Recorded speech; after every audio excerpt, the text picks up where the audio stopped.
X হ্যান্ডেলে শিক্ষামন্ত্রী লিখেছেন, নবম, দশম এবং একাদশ দ্বাদশে শিক্ষক নিয়োগ মামলায় গুরুত্বপূর্ণ রায় সুপ্রিম কোর্টের।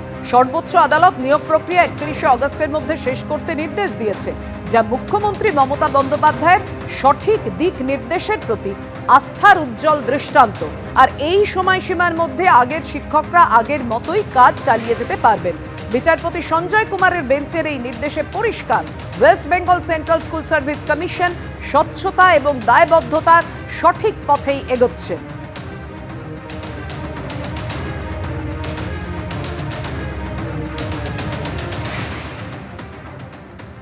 আর এই নিয়ে বিকাশ রঞ্জন ভট্টাচার্য এবং কল্যাণ বন্দ্যোপাধ্যায় আইনজীবী কি বলেছেন পরপর।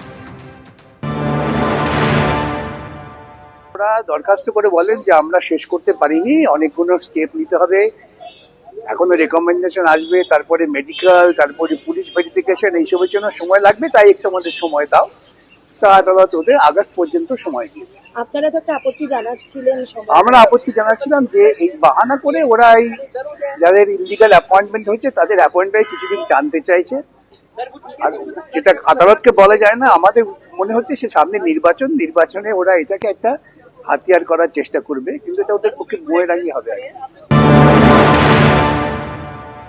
সুপ্রিম কোর্টকে আমরা দেখালাম যে আমরা সব স্টেপ নিয়েছি, কিন্তু একটা প্রসেসের মধ্যে আছে। তো যেমন আমরা 11-12-এর ফাইনাল লিস্ট, সিলেক্ট লিস্ট আমরা 7 জানুয়ারিতে বার করতে পারবো, এবং 15 জানুয়ারি থেকে আমাদের কাউন্সিলিং করতে 4 মাস লাগবে।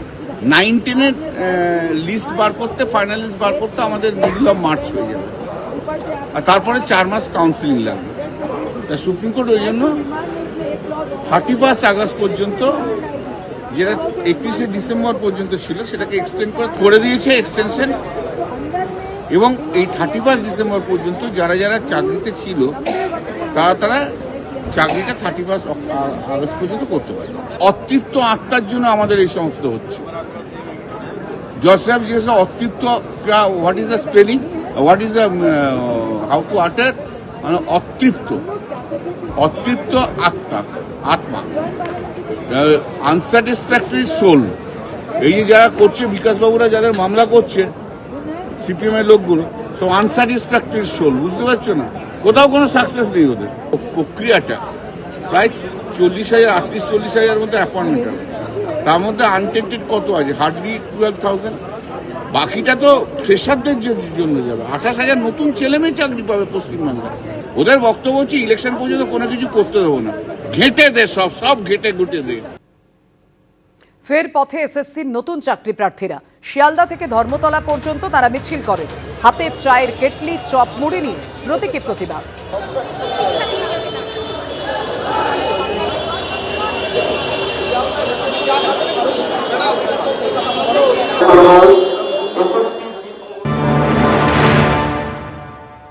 আমরা শিয়ালদা স্টেশনে আছি, সেখানে দেখতে পাচ্ছি প্রচুর নতুন চাকরি প্রার্থী এইভাবেই জড়ো হয়েছেন, এইভাবে প্রতীকী প্রতিবাদ করতে। এবং ডান দিকে আমরা যাকে দেখতে পাচ্ছি আরেকজন চাকরি প্রার্থী, তিনি রীতিমতো চায়ের কেটলি হাতে চা বিক্রি করার ঢঙে তিনি আন্দোলন করছেন।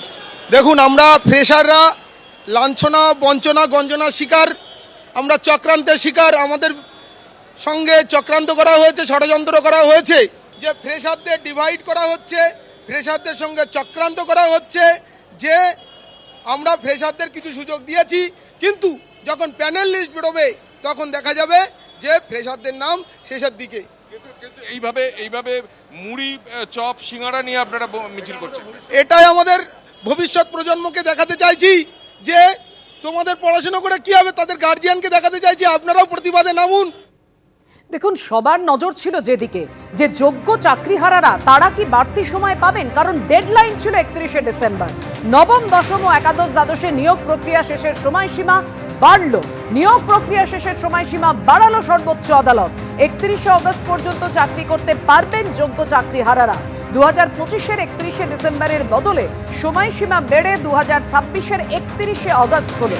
8 মাস বাড়ল নিয়োগ প্রক্রিয়া শেষের সময়সীমা। 31শে অগস্ট পর্যন্ত চাকরি করতে পারবেন যোগ্য চাকরিহারারা। 31শে অগস্ট পর্যন্ত বেতন পাবেন যোগ্য চাকরিহারারা।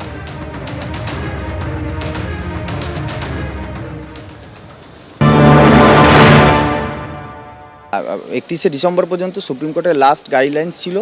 আমরাও জানতাম যে এসএসসির পক্ষে সেটা সম্ভব করা মানে শেষ করা সম্ভব নয়, তার জন্য এসএসসিকে যেতেই হবে এক্সটেনশনের জন্য। কিন্তু আমরা একটু আশঙ্কিত ছিলাম যে কি হবে, আসলে আদৌ এক্সটেনশন দেবে কিনা, কোর্টের মর্জির উপর ডিপেন্ড করছে সব কিছু। তার জন্য আমরাও লয়ার দিয়েছিলাম এবং সেটা এক্সটেনশন হয়েছে।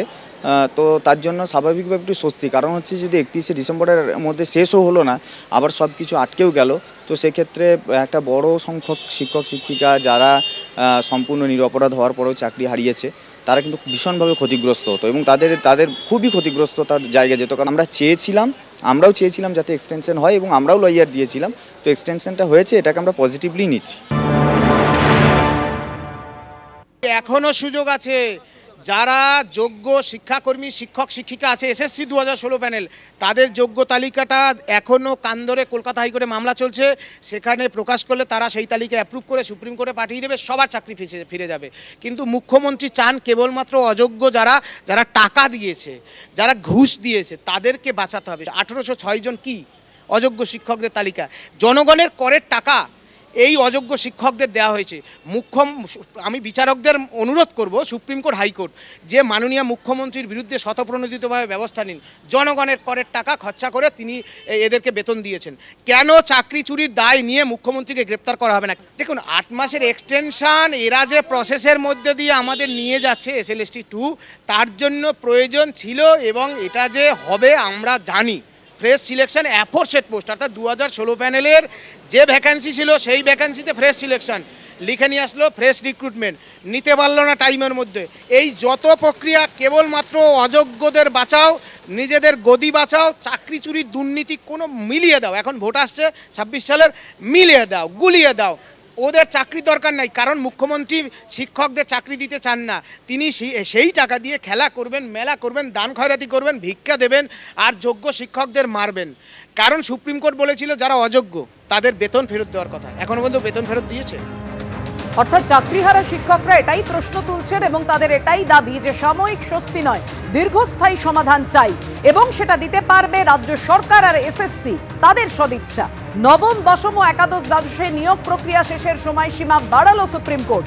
31শে অগস্ট পর্যন্ত চাকরি করতে পারবেন যোগ্য চাকরিহারারা এবং সবেতনে। 2026-এর 31শে অগস্ট পর্যন্ত সময়সীমা বাড়ল, 8 মাস নিয়োগ প্রক্রিয়া শেষের সময়সীমা বাড়ালো সুপ্রিম কোর্ট।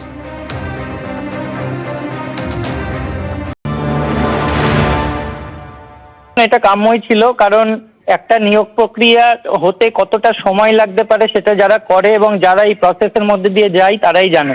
এটা কখনোই 2-3 মাস 4 মাস 5 মাসে একটা নিয়োগ প্রক্রিয়া শেষ হওয়ার মতো নয়। আর যেখানে এতগুলো লিটিগেশন আছে, কোর্টে প্রতিনিয়তই বিভিন্ন ইস্যু নিয়ে কেস হচ্ছে, সেখানে এটা এত তাড়াতাড়ি সম্ভব নয়। সেই জন্য একটা আনুমানিক যে ক্রাইটেরিয়া এবং টাইম লাইন দেওয়া ছিল কমিশনের তরফ থেকে, সেই অনুযায়ী স্বস্তি আমরা এগুলোকে বলে সাময়িক স্বস্তি। আমরা এরকম স্বস্তি চাই না, আমরা চাই চাকরির স্থায়িত্ব। অবশ্যই একটা এক্সটেনশন হয়েছে, যেটা আমাদের মাথার মধ্যে চলছিল একটা টেনশন যে 31শে ডিসেম্বর আর কিছুদিন বাকি, তারপরেই জীবনটা হয়তো একেবারে নষ্ট হয়ে যেতে চলেছে, সেইটা থেকে খানিকটা সময় পাওয়া গেল। এবিপি আনন্দ, এগিয়ে থাকে, এগিয়ে রাখে।